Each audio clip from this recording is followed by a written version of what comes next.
Okay, good afternoon. Welcome to our third and final day, and our most exciting day, we hope, of programming. But the weather is so good today that I suppose there's not a soul watching television.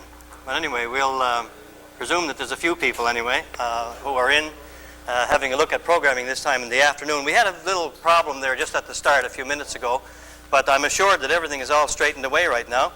So just a few comments about today, and then we'll pass it on to our hosts for the day and get into our programming.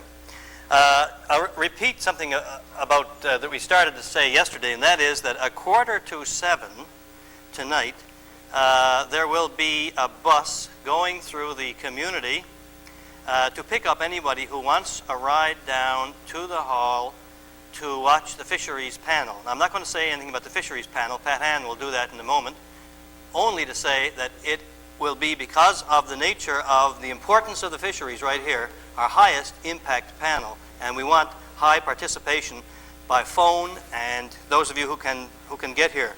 Also, I'll repeat the fact that we have had to make a restriction on age groups tonight because of the room that's available in the hall, and that is to say that it was mentioned in the school this morning that who can come? Well, it's level 1 and up. I'll repeat that again. I don't understand what that means, but if you're in school, you know what I'm talking about. That's level 1 and up who are able to come tonight, and that means, I guess, that those who are below that, grades 1 to 9, will be restricted and will have to watch the show at home. We'll have to watch the programs at home. However, the good news is that we are featuring senior citizens tonight, and we are hoping to have as many senior citizens here as possible, and also to say that we will have a special treat. I can't get into details right now about what that treat is, but if you knew what it was, you'd be quite pleased and quite happy. So there will be a special treat for senior citizens tonight, and you'll find out what that's all about when you come and join us here tonight. Also, I would mention one more thing, which is important, that when you do come, when we are on air, it's important that you be quiet. Last night we had some background sounds, and that comes over the air and goes into the houses at home. And it makes it a little bit difficult for people listening to the program. This is especially critical tonight since we'll be having some phone calls coming in from various parts of the province and indeed the world. Also, too, you might invite friends and relatives. There's still lots of time. It's only 4 o'clock in the afternoon to come in from various communities and to come into St. Bride's tonight, because we're going to have a time after the performance, and it'll start on air and it'll continue off air afterwards, and God knows when it'll end, but it'll be a time and a night to remember, we hope. I believe that is, I'll just check once more on these things that I wanted to say before I pass it over to Pat. Pat has some important information now about the panel tonight. Thank you, Charlie. In line with our theme of people, resources and issues, the Planning Committee has chosen the topic of fisheries concerns for the panel debate tonight. In some respects, we've kept the best probably until last, at least the most important until last, because during our travels on the Cape Shore in preparation for this particular project, fisheries naturally emerged, I guess, as a major issue. And 2 key issues emerged, one dealing with the trucking out of fish from the area, thereby denying employment opportunities to people who live within the communities of the Cape Shore region, and a problem relating to conflict between different types of fishing. Perhaps this is more particular to the Branch Point Lance area. Our purpose of this particular panel tonight is to allow you to discuss and debate the issues related to the fisheries in this particular region. There's going to be no magic solutions come out of our discussion here tonight. But our purpose is basically to allow this community discussion on this vital issue, and hopefully by doing this to move it a little bit further forward towards some particular solutions. Our panel tonight has some added elements, and if you notice here on this chart beside me here, I'd like to explain the structure of the panel tonight. As on the 2 previous panels, we do have resource people live sitting on our panel here tonight. Okay, these will be people representing the fisheries committees and the plant workers committees and local community leaders in this particular region. As well, there will also be people, probably a couple of fish buyers will be live sitting at this table here tonight. But there were some people who couldn't make it physically here, but we wanted to bring them in anyway, and some of them wanted to be involved. So tonight, by the technology of teleconferencing, we are going to bring the voices of those people in. The people that we will be bringing in by the system of teleconferencing are the MHA for this area and the Minister of Education, Loyola Hearn, who will be joining us from Dublin, Ireland. As well, from Fogo, we'll have representatives from the Fogo Island Fisheries Producers Co-op, who are going to talk about how they solved a particular problem that they had in their community in relation to the fisheries. As well, we're going to have people from Federal Fisheries and Oceans joining us from St. John's, Newfoundland here. These people will be fed in via teleconferencing into this little black box we'll be sitting on the table up here. It's like a radio, and the people can hear their voices. Also, we have the community is hooked up by our local phone number, which we've been using on the past panels. So basically, everybody here is going to be able to hear each other tonight. In other words, somebody in St. Bride's can actually talk to Loyola Hearn in Dublin, Ireland, related to the fishery issue. So we're all wired up, so to speak, and ready to go tonight, and we'd like you to join us. Back to Charlie. Okay, just one more word before we go over to our host, and this is kind of a personal note, something that happened to me. Just take a minute to tell you about it, and that is that I found out that I had two connections with the Cape Shore that I didn't realize. One of them I mentioned already, and that is in talking to Mr. Neddy O'Keefe, found out that in the 30s my uncle used to spend a lot of time down there hunting and that kind of a thing, and he knew Mr. Neddy O'Keefe, knew him very well, and my uncle was a dentist, and he took some teeth out in Mr. Neddy O'Keefe's house, in one of the rooms in his house. In fact, when I was sitting down there, he said, right in the next room, he says, your uncle used to take some teeth out sometime. His name was Charlie, and I was called after him. The other thing, I don't take out any teeth. The other thing is that here's a more startling and interesting connection, and that is that I found it right here in St. Bride's, is a lady who used to babysit me and look after me when I had no whiskers, when I was very young and very small, and her name is Mary Ann Lundrigan, and I want to say thank you very much for looking after me. I hope I didn't give you too much trouble, and I hope I get a chance to see you again. I did meet you last year and get a chance to see you again before I go. No, Pat. I don't particularly want to let you away with that, okay, in trying to get in with the people here on the Cape Shore, because I have relatives here too. My grandfather's mother, okay, was a coffee from Angels Cove. So there's probably some people in Angels Cove that I am related to, and I just didn't want to let you off with it without having my say. Well said. Okay, now who are our hostesses for the day? All right, we have four. The first two will be Yvonne Coffey and Karen Murphy, and later on they will be replaced by Michelle Young and Juanita Wadden, okay? So they will take care of announcing the programs for the afternoon. So right now we'll hand it over to Yvonne and Karen. Hi, and welcome to our final day of community television. Karen, can you really believe this is our last day? It seems like we just started, but we have a great lineup for today. We'll be starting off with tapes of local interviews. Then Derek and Charlie will be by with the computer show, and our highlight tonight is our fisheries panel.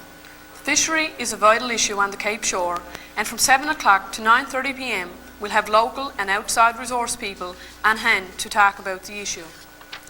We have been asked to announce that those in grade 9 and under are not permitted to the lounge tonight. This is to allow the older group to come and listen to the panel discussion.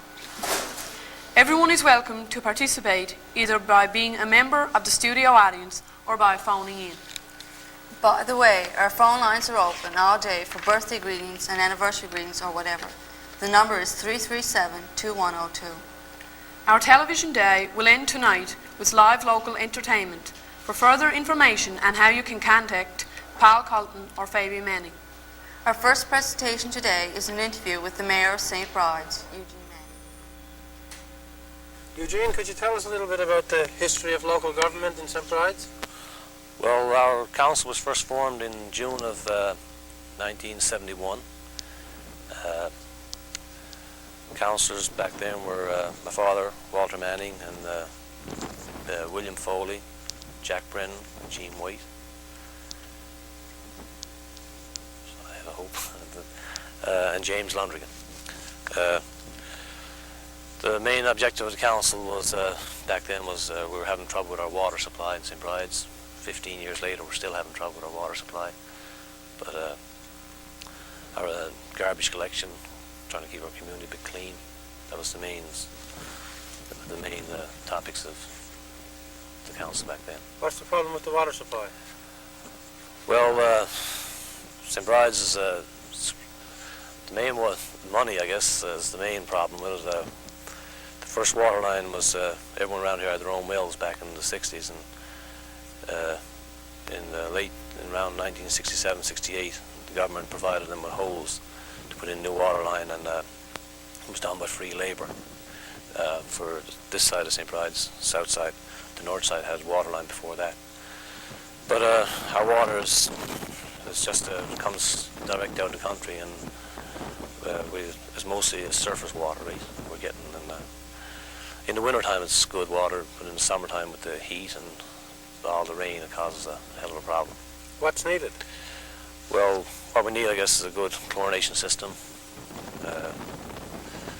And our line now, council this last couple of years have tried to improve the water line by putting in a 6-inch line down to the community, which will also help on put in some fire hydrants. But a lot of our community is still serviced by only 2-inch line, 20 years old, which is a little behind time now.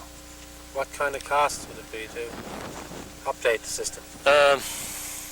In 1976, we had a new water supply put in here for the fish plant, and the engineers at that time told us that to do a water supply system in St. Bride's in 1976 would have cost in the vicinity of $12 million for water and sewer.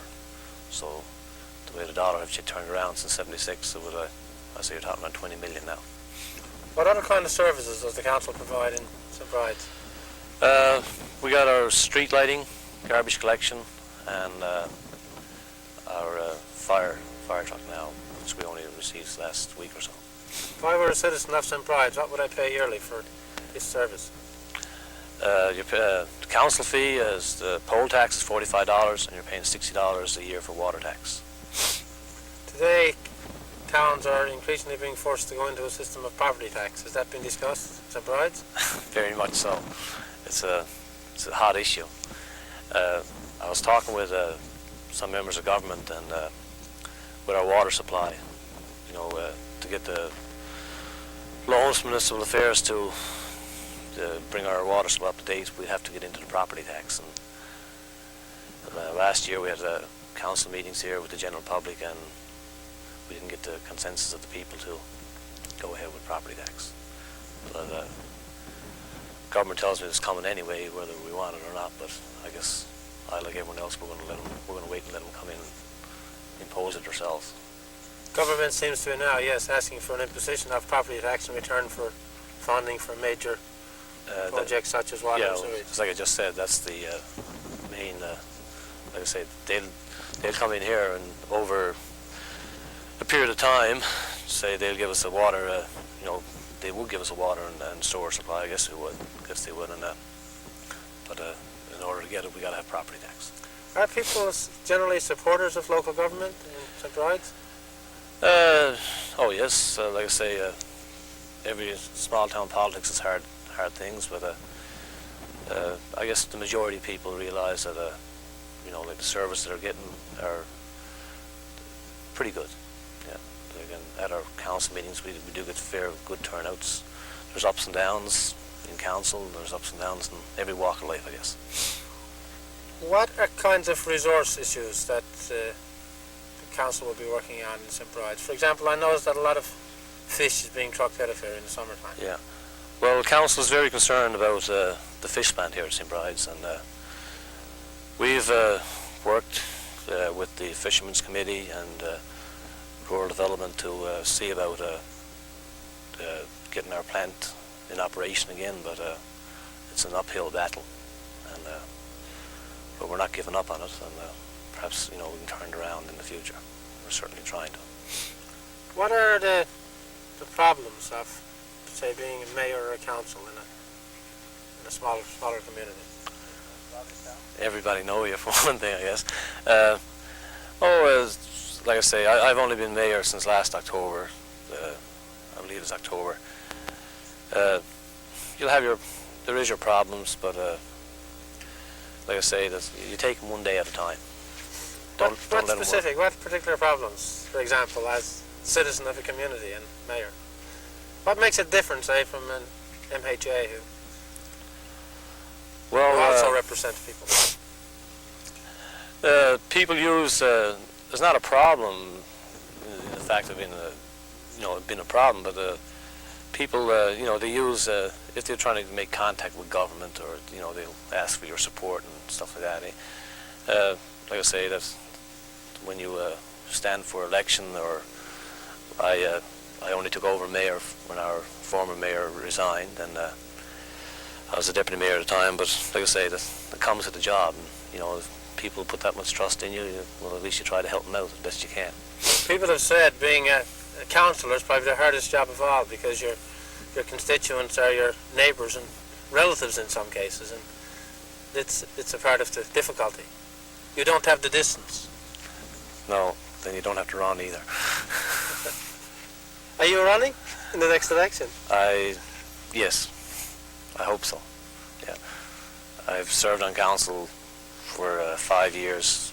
I'd served 2 terms as councillor, and last time around, like I said, I was deputy mayor when our mayor resigned, so I didn't run for the mayor. Our mayor is elected by the council, as it is just by the 5 councillors. Right? What would be the main issues for council in St. Bride, say, for the next 2 or 3 years? Again, I'd say the fishery is the main issue. Employment. We have very high unemployment here, right? We've had a lot of cooperation from federal government and provincial governments in regards to those make work programs, but they're only a quick fix. Maybe with Argentia coming on stream now, that there will be a lot of people from here and work in that area. Next year our road's going to be paved down to Argentia, so it'll only be 30-mile paved road to work. So maybe, I would say that the majority of people will hook on to that boom. A lot of services seems to be centralised here in St. Bride's. Is St. Bride's a kind of a regional service centre for the Cape Shore? Well, St. Bride's is the heart of the Cape. It's not the heart, it's the centre of the Cape Shore, and Branch Point Lance is located 11, 12 miles over here, not too well up in my directions, and the rest of it, you go along the shore. So it's like I say, it's been the centre of the shore, and this is where where most groups are working on a volunteer basis. We try to move into a centre them together for meetings and stuff, and that's how we come to have it here. Does this cause any animosity from other communities on the Cape Shore, feeling that St. Bride's maybe getting it all? Well, we're not getting it all. No, not every community on the shore have, and I relate back to those Candle Works programs. Every community on the shore have got their fair shake of Candle Works programs. The main fishing centre is here in St. Bride's. That's, I guess, because of the wharf and stuff here, and it's closer to the fishing grounds maybe. But other than that, I don't think there was any hard feelings between the communities and St. Bride's. We can't help it where we're located.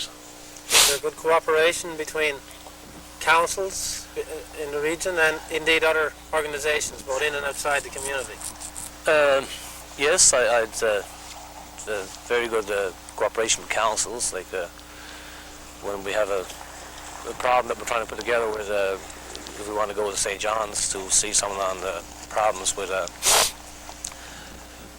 concerning councils, we can get together with the Branch Council and Point Lands Council, and we put together some, when we go to town, we can get our point across pretty good. And like I say, we work together. When we go in, it's usually for the whole shore, Branch and Point Lands, and when we go in, we're always, like I say, that if whatever we're looking for is for St. Bride's and we need to support a Branch and Point Lands, or vice versa, we can work it out pretty good. Before we continue, we will pass on the following announcement. All the people of Petroscove, indeed all fishermen of the area, wish a complete and rapid recovery for Junior McGrath, who is now at St. Clair's Mercy Hospital. Our sympathy also goes to his wife Betty and their 4 children. We have a birthday announcement going to Karen Foley, who is celebrating her 50th birthday today. That was our Mayor, Eugene Manning, on community issues. I would like to also pass on a few announcements. Monday morning there will be a power outage, so school students are advised to stay home. We've got a number of birthday greetings and anniversary greetings. Today, Mrs. Alice Lake is celebrating her 81st birthday. This is from Peter and Rosemary. Joan Manning will be celebrating her birthday tomorrow. Verna Ralph will be celebrating her birthday Monday, and Andrew Murphy is celebrating his birthday today. Happy birthday to all of you. Maud and Tammy White will be married 1 year on Sunday, so happy anniversary to you. Right now, we are going to move over to Branch and talk about sheep. Johnny, perhaps you tell us how long you've been in the sheep business and what you would like to see done by way of improvements so we could increase production. Working on them since I was about 6 years old with my father and my grandfather, and we had quite a flock. I owned as much as 100 at a time myself. So in 1970 I was appointed or picked out and I went foreman on the community pasture that we made here. I worked on that right from the start, from the first stake was drove on it. We made the sheep pens there and we made a lane for catching them. I also made a ramp for loading and a sheep dip tank, which is probably not needed here. But this is my first time here among the Branch people and the sheep, and I see it's the slavery, the way they're working, is damage to the sheep and the people. So I'm after talking with Mr. Tom Power today, and I think that either here by those pins or the pastures only a mile in the road there, that there's some way there could be some kind of a grant got for to make a regular catching place. I mean a lane through the centre, about 6 or 8 pounds on each side, and a ramp for loading them instead of lift them all up into the truck, you know, and paying maybe a half acre to drive them into or something like they got here in the yard. I think that'd be a big improvement. I agree with you there, Johnny. Yeah. This looks It looks like a very primitive operation compared compared to it's slavery. we had it on the it's regular. damage to the sheep too. You catch Yes. the Oh, sheep yes, from all yeah. and like that is damage Yes, too. certainly. And it's so easy. Like I built a sheep ramp home last spring on my own premises 2 days. I have to load no more by hand. That could be done here, a little ramp to load them and like a pin, lane. You need a lane through the centre for comfort. Pins on each side, about 6 to 8 pins on each side. That would be no big job. expenditure of money. I think this is a very important thing to the people's living. If not, they wouldn't be at it, you know. If they weren't getting something out, they wouldn't be raising sheep. And every time you damage a sheep is a loss on the people, and it's slavery on the people. So I think it's a very important issue in this area. I think it's next to the fishery in this area, the second industry in this area, we'll put it that way. So I would certainly like to cooperate in every way and help to get that regulated, a catching place. This is going to be a permanent grazing ground for sheep. They got no other place to put them. And maybe damage, this is a tourist place here. I'd say that a mile in the road would be more suitable. It'd be clear of the bird sanctuary and everything. Yes, sir. So that's about my line up on it. Anything else Do you you can help you with? see any other major more problems then facing the sheep producers? On the pasture I see a lot. There's no feeding on it anymore, but here is a wild pasture. I don't see problems here.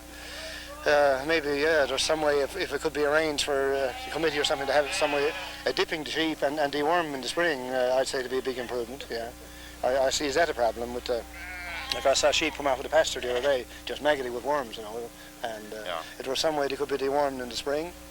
And maybe an action an action in the fall for selling them could be an improvement too, like we had before. Well, we did have the auction before. Yeah, Why wasn't it kept up, do you suppose? Well, Why was it allowed to drop? I think it dropped after the pastures dropped, right? It was still there till the government dropped the pastures. Since I was a boy, we were at sheep and cattle and everything like that. But now, I come up now, I'm like the other fellow said, I'm pensioned off. Well, now I handle them all over to me, my 2 nephews. So they're but I be out with them looking after them and everything like that, see? They come out and say, you have to come out. I said, what do I want to go out? He said, you know them. He said, we don't.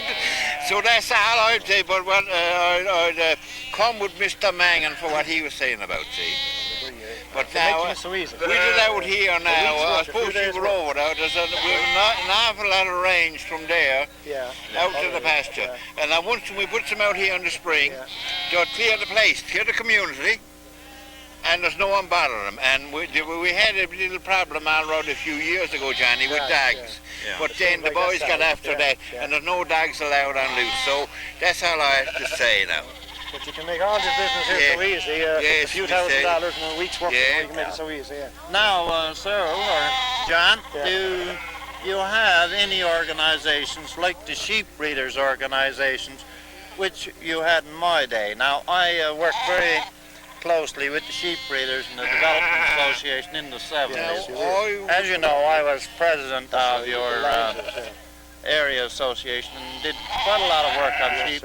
I'm sorry it didn't turn out quite as well as we expected, but at least we're holding our own, and there's something else coming up about it now, I think. Yes. I don't know they were to a meeting the other day, but what's happening, see, some people like sheep or something, and anyone happening, they don't want them. No, that's the problem. What's happening here today? Well, we're at the first annual sheep fair now. It's strange to say it's the first annual sheep fair, but because we always had sheep fairs here, every community had their own fair up until about 5 years ago when they were discontinued. So what the Sheep Breeder Association is trying to do is bring back the sheep fair, but instead of being a local, one fair for each community, we're having one fair for the whole area, the whole Cape Shore area, Branch Point lands. And it's a little different than the old fairs. In the old fairs, we showed a lot of different types of sheep and lambs and everything. Here we're concentrating more on breeding stock. So it's become very difficult for sheep breeders to get a good breeding ram, okay? And it's difficult to import them in from out of the province because of health restrictions on importing livestock. So what we've set about to do is locate the 10 best rams, for example, that are on the Cape Shore, and make those available to the sheep breeders if they want to retain these for breeding stock. So the fair here today, every sheep breeder on the shore could enter 3 of his best rams, and if they won, the 10 that won prizes had to be auctioned off afterwards. They have to agree to auction these off afterwards to anybody that's interested in keeping these as breeding stock. Now we've set a price, a minimum price of $1 a pound for the for these rams, and the same thing applies to the yos, which is the ones we're showing here now. So again, if somebody wants to get into sheep and he wants to buy some good ewe lambs or ram lambs, this would be the place to get them. What we're seeing here today would be the 10 best lambs, rams, and yos on the shore. So it would be a good place for somebody to come to get their initial stock, or if they're expanding their flocks, it would be a good place to get that. Because it's the first year that we've had this regional fair, there's some confusion. A lot of people don't fully understand how it's going to work. A lot of people had sold their lambs before the fair, and a lot of people also had made arrangements to buy breeding stock from local producers in the area. So what we're hoping with that after today, we got a lot of sheep people here today who probably haven't got sheep entered in the fair, they've got theirs sold, but they will know that in the coming years this will be the best place to get their ram, because the best rams on the shore will be shown here today. So hopefully it will grow into a much bigger event than what it is today, but we're very, very pleased with the turnout that we got today for the first time. Mr. Corrine, used to have these sheep fairs in years gone by? Yes, in 52 we had the first sheep fair in Point Lands. We had around 80, we had 7 members and around 80 sheep we had to attend the fair. But after that it picked up, you know, and we went to 500 sheep. Now the day of the fair in Point Lands, I don't know now what about Branch. I never attended the fair in Branch, but I suppose they were all alike, you know. But the day of the fair, home in Point Lands was a great day. Yes. Yes, it was a wonderful day. Even the school children used to get a holiday afternoon. And we'd be looking forward to it for a month, for the day of the sheep fair. What kind of things used to happen at it? Well now, our prizes, you know, we used to show the sheep from the age, from the old sheep right down to the market lambs. Right. 9 sheep in a group, you know, 9 prizes. Well, now the prize was only $5, $4, and $3, you know, but you know it was a nice lot of money, and the market lambs and lambs you were going to keep then, you got them tagged. You got $1 then. The next year you brought them to the fair. You got $1 for the lamb you got tagged the year before, you know. And the next year you got $4. you know. It was a great, the sheep was a wonderful thing in our time. Where used you sell your lambs to them? Why? Where used you sell them? Oh, they used to be out, butchers come out, the beards used to buy the most of them from Longpan. Used to buy the most of the lambs. Now the day of the fair, there'd be a lot of trucks out that day, you know, looking for lambs, and they'd go higher than one another. You'd get a good price for your lambs that day, the day of the fair. Yeah. What kind of prices used to get then compared to now? Oh, well now, $15. $15. We were a long time getting $15 a lamb. Yeah. What would they mostly be getting today here now? Oh, well now I don't know what they're getting here, but I know what we get home, $60. I don't know what they're getting here for, but we got $60 for ours. We sold home, Point Land.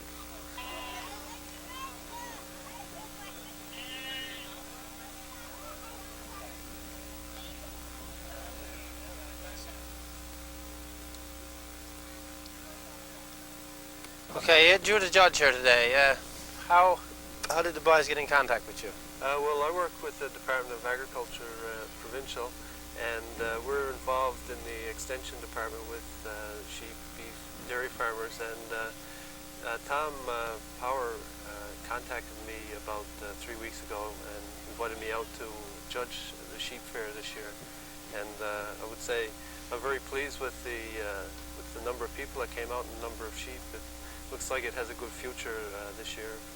And those, it seems like a very complicated process and time-consuming when you're judging. What kind of characteristics are you looking for? Yes, it is complex, especially when you have 30 sheep that you have to judge, and the animals are basically all in the same shape.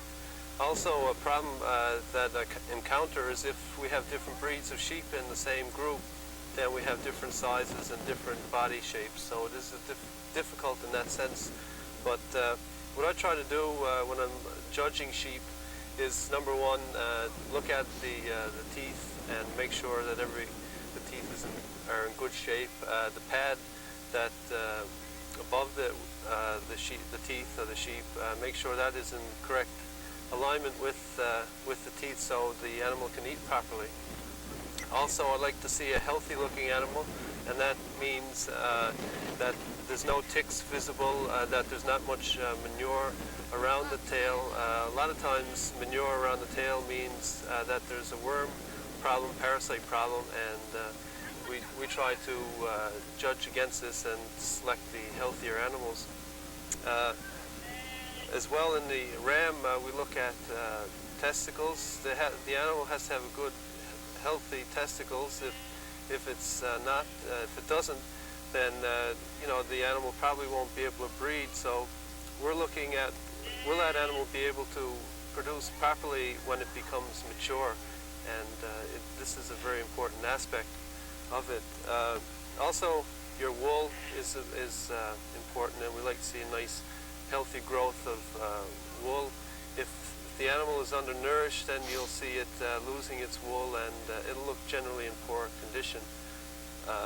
The feet and legs are important in an animal, in any animal, beef, dairy, sheep, and we want to see good, strong legs and feet on an animal. Foot rot is a definite no-no for any sheep producer, and we judge against that as well.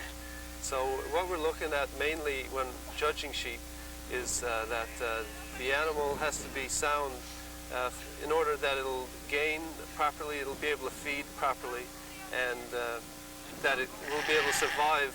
Down the Cape Shore here, the conditions are far from ideal as far as weather, and they have to be able to walk a long ways to forage. So, we like to see these strong characteristics in the sheep of any sort. Would you say sheep breeders are generally aware of those kind of characteristics that you would look for in judging? I think so.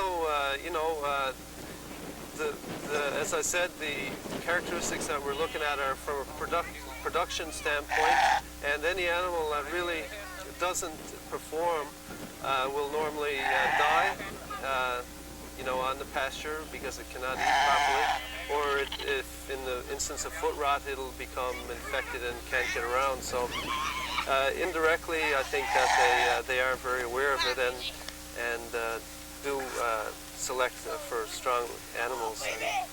Generally, sheep on the Cape Shore, how do they compare with sheep in other parts of the province? I think they compare very favorably. Today I've noticed a lot of Scottish blackface animals, and that's a good breed of sheep. We don't see a lot of those on the other parts of the province. We see more Cheviot and Suffolk breeds, and I think this is a good breed to look for because it is a hardy animal. The animal is has good mothering abilities, and we'll be able to take most of the harsh conditions that you have here on this coast. And considering the type of pasture that they have here, I think they're doing very well. What's the future in sheep raising? Well, I know from our department standpoint that many at one time thought that sheep raising was dying out. We were seeing a lot of towns and communities with a lot of dogs. We were seeing a lot of sheep getting killed. Therefore, the profits of the sheep producer would go down drastically. So that's what we thought, but what we're seeing now in the last year or so is a big increase in sheep production, particularly in this area, and it's really good to see because we all thought that the industry was dying out, but I think we got a great future for sheep production here in Newfoundland. So one main piece of advice you'd have for sheep raisers? Well, I think if you can follow through on the basics of sheep production, proper worming, sheep dipping, try to get some fertilizer on your pastures and hayland to increase the productivity of that land. I would also say in the winter, I think maybe there's some more need for increased amount of grain being fed. I think this past spring I was seeing a problem with high mortality in lambs, and this could be a problem because of a low level of feeding to the mother. There wasn't enough grain going into the animal, and therefore the milk production wasn't as high as it could be, and possibly the fetus in the mother wasn't developed as it should. So I think increase grain and try to control parasites, and in the spring and summer try to fertilize your pastures. Okay, thanks. Thank you. Thank you. That was our feature on the Sheep and Branch. Before I go on, I would like to pass some more announcements. Birthday greetings going out to Kevin Conway from Marcia and Joy Conway. He's celebrating his 40th birthday today. More birthday greetings going out to Mrs. Alice Lake, who's celebrating her 81st birthday, from all her grandchildren. And there's congratulations going out to Wanda and Donnie McGrath from the Gulch, who got engaged last night. This is requested by Cyril Conway and the boys. Still in Branch. Up next, we have an interview with Dolph Nash. Just before we go to the tape, don't forget that our phone lines are open, and if you want to pass on greetings or whatever, dial 337-2102. Here's Dolph Nash. Background information on the community branch, or some history on the community branch of... Well, from my ancestors, one and another, the old folks, and down through the years and over the years, the first person that settled in Branch was a fellow by the name of Tom Nash. He was my great-great-great-grandfather, I would say 200 years ago. I don't know if he'd driven out of Ireland or whether the potato famine drove him out or not, but they landed in a place called Capeland Bay on the southern shore, which is now called Calvert. So apparently they were very much interested in the salmon fishery, but they got out of Calvert to Capeland Bay then, and they rode around, I suppose, and they went to a place in Admiral's Beach in St. Mary's Bay, which they tell me there's a meadow over there called Nash's Meadow. However, they drifted across and they drifted into Branch. Now when they came into Branch, the gut wasn't running out where it is now. It was over in the corner here, down in, we'll say, in the northeast corner of the gut. So they were interested in the salmon, and this day they were looking down and they saw the school of salmon or trout, whatever they thought it was, and they put down the net. I don't know what kind of a net they had when they had up to full of trout. So the Nashes settled in Branch. Now from there, I don't know how to tell you, the Nashes settled there, and naturally I suppose there were offsprings from them and whatnot. The Englishes came in there. The Roaches came in there from Placentia, apparently, to the place up in Placentia called Tommy Dallon's Cove, which some of the Roaches that owned that land drifted into Placentia in the beginning. The O'Rourke's, they tell me, belong across over here, I don't know if it's around St. Mary's or Riverhead there somewhere, and the Henseys, I believe, came from the other side of Placentia Bay. So this is all how it started, and this is what set the potatoes going in Branch, and there were so many sprouts came up from them, and different kind of people came out of the sprouts. And at the present day now, what about or back over the last 10 years, you've been involved in wharf construction, and you've been involved with the community council. Could you tell us something about your involvement since you came back from your retirement with the RCMP? Well, I always was now. My father was Joseph Nash, and he was pretty well known. He's dead since '65, and he's a very active member of the community. I would say the most active was in it. And he was interested in wharves and buildings and everything else, whatever they want, fraternal organisations and whatnot. So anyhow, Dolph Nash left Branch in 1938. I was a fisherman then, worn out hauling lobster pots, and I was only 22. But I was gone until in 1963 when I retired from the RCMP. I came back to Branch temporarily because I had a job with the Department of Labour in St. John's, provincial, and thanks be to God I never did go in there, seeing what's going on today. But however, since that in '63, I got involved with local affairs before we got to council in '66.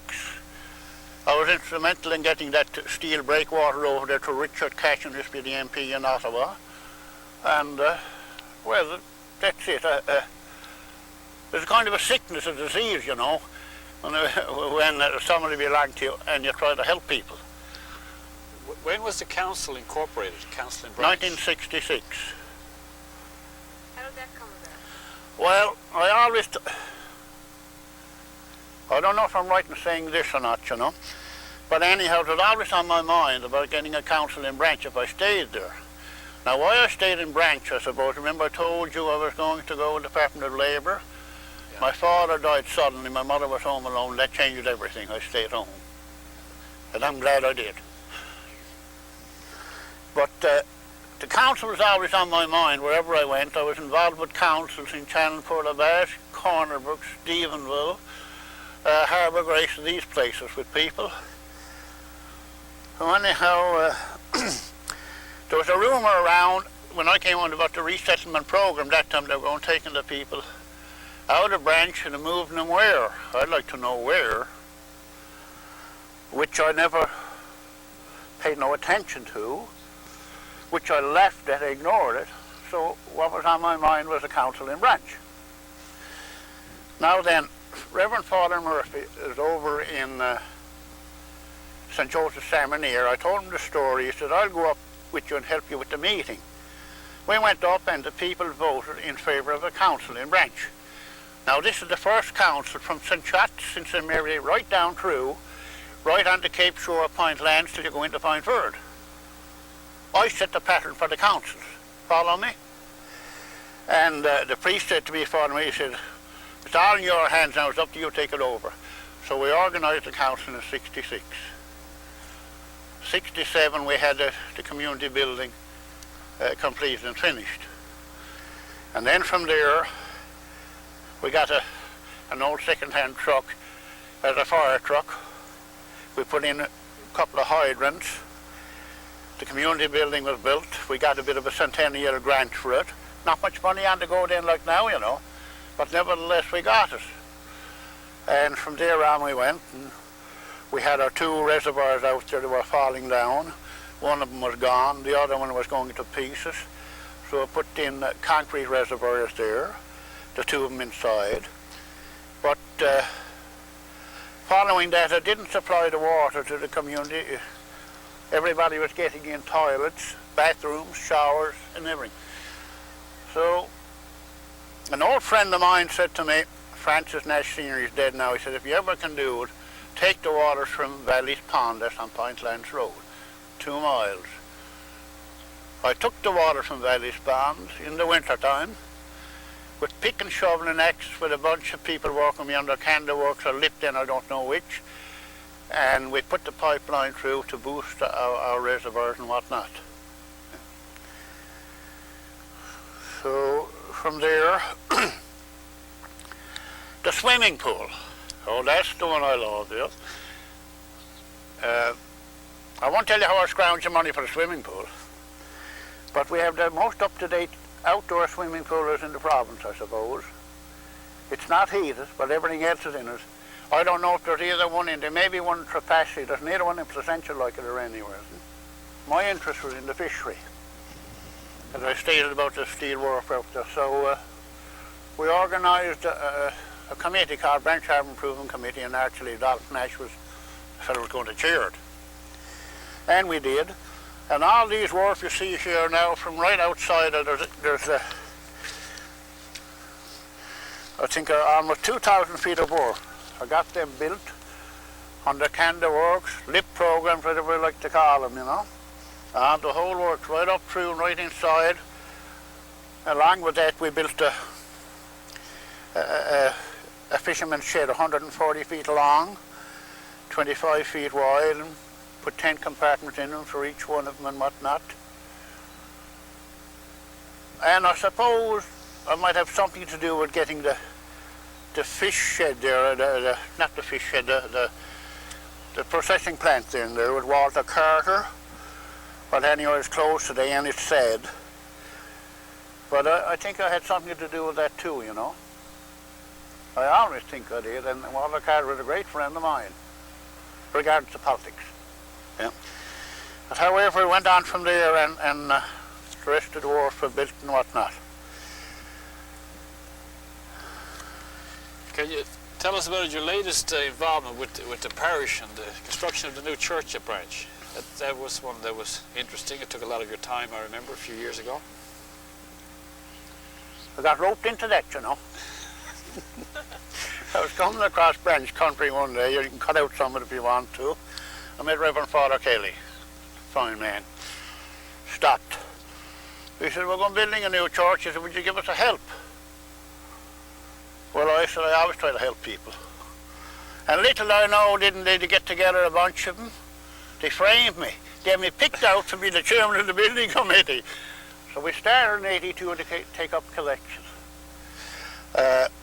83 we started the church. The 1st of August, dismantled the old one. In the meantime, now ahead of my story, we had a meeting with the people in Branch, and they decided they wanted a new church. So down comes the old.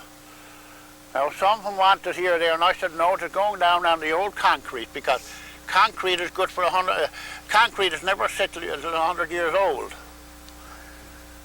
So we started the 1st of August in 83, and we opened a new church of Christmas Eve in 83. But we had a wizard at it, fellow John Francis, from Admiral's Beach in St. Mary's Bay. Yeah. We had the architects, Gerald Associates over in Bay Roberts. The church was opened. Yeah. It cost, we got, from my friends, we got a grant of $75,000. The rest of the funds we collected ourselves. $250,000 or more the church cost. Collect through the people, everybody. But we worked at it.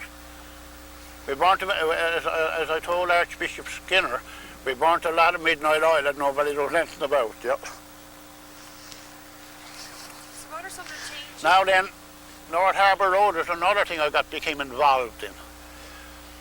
I was in the RCP and I drove up over, and there were 10 and a half miles of the road completed. Dirt road, nothing done about it. I came home and got after that, and I met my friend Joey Smallwood. I didn't meet him, went over to his house of a Sunday with a delegation, went over there quite often. And he said, I'm going to give you $500,000 to start the remainder of the road. So from there on, the rest of the road was completed, which was about, it was 25 miles, I suppose, yeah. Kept after it. I did have a little bit to do with the paving on the Cape Shore. I organised a committee. A friend of mine was the Minister of Highways then, Joe Russo. We used to knock around together in Corner Book. Frank Moore was the Premier. So I said I better get after him. Now I knew Frank Moore too quite well when I was stationed Harbour Grace. And I says, Cape Shore Road, or wherever it was. So there was councils now formed in St. Bride's then and in Point Lance. So we got about 25 people together from Barsway out, and we had a meeting in the public library. So it boiled down to this. They looked at Dolphin Ash and they says, as chairman of the council in Branch, where would you suggest that the pavement be placed? Now they were in agreement taking it from Point Vert out to Cape Shore. I says no. The people are quarrelling every day through Patrick's Cove, through Angler's Cove, through Costlet, through St. Bride's, through Branch and Point about dust. I said let us start in Patrick's Cove and come this way. So this is how we got the first pavement out to Cape Shore, to St. Bride's, and a pavement to Branch, and the pavement in Point Lance. They all agreed with me. I suppose they were afraid of me, I don't know.